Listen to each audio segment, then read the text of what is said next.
করবো ফুলকপি আলু দিয়ে। ফুলকপি আলু ভেজে নেবো, মাছগুলো ভেজে নেবো। এই যে মশলা আছে এতে ধনে জিরে আদা আর একটা কটা শুকনো লঙ্কা, একটা কড়াইয়ে তেল দিয়েছি, মাছগুলো ভেজে নেবো।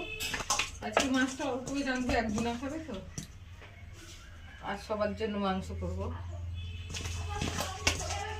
আমরা অনেক অনেক মাছ খাই, তখন আবার কমেন্ট আসবে।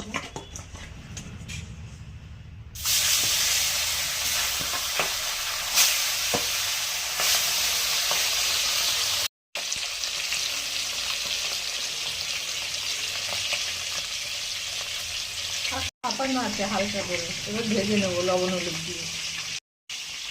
দিচ্ছি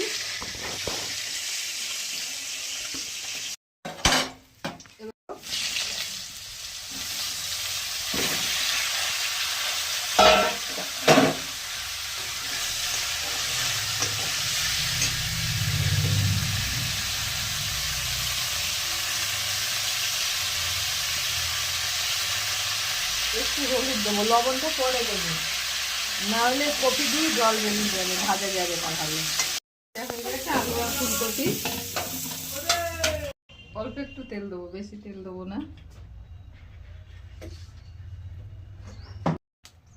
একটা শুকনো লঙ্কা দিলাম, একটু জিরে দিলাম, মশলাটা দিয়ে দিলাম আদা ধনে জিরে শুকনো লঙ্কা, লবণ দিলাম, হলুদ দিলাম, অল্প 2-4 দানা চিনি দিলাম, বেশি করে গেল। এবার মশলাটা কষিয়ে নিয়ে কপিগুলো আলুটা দিয়ে দেবো। আলু হয়ে গেছে, এবার আলু আর ফুলকপি ভেজে রেখেছিলাম, আর একটা টমেটো দিয়ে দিলাম, আর একটু কষিয়ে নেবো।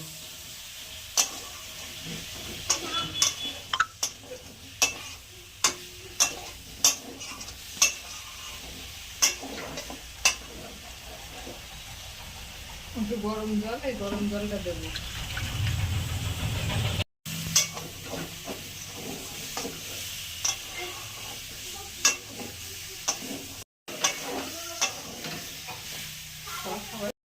জল দিয়ে দিলাম,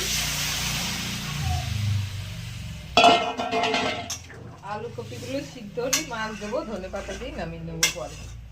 কপি আলুগুলো সিদ্ধ, এবার মাছগুলো দিয়ে দিলাম, মাছগুলো একটু ফুটাবো।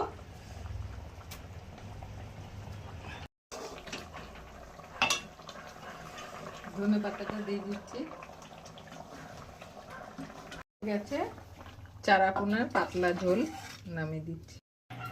এক্সট্রা কিছু রান্না করি না, এক্সট্রা মশলা দিই না, তেল মশলা কম দিয়ে রান্না করি। আমি ঘরোয়া রান্না যেটা আনে সেটাই রান্না করি।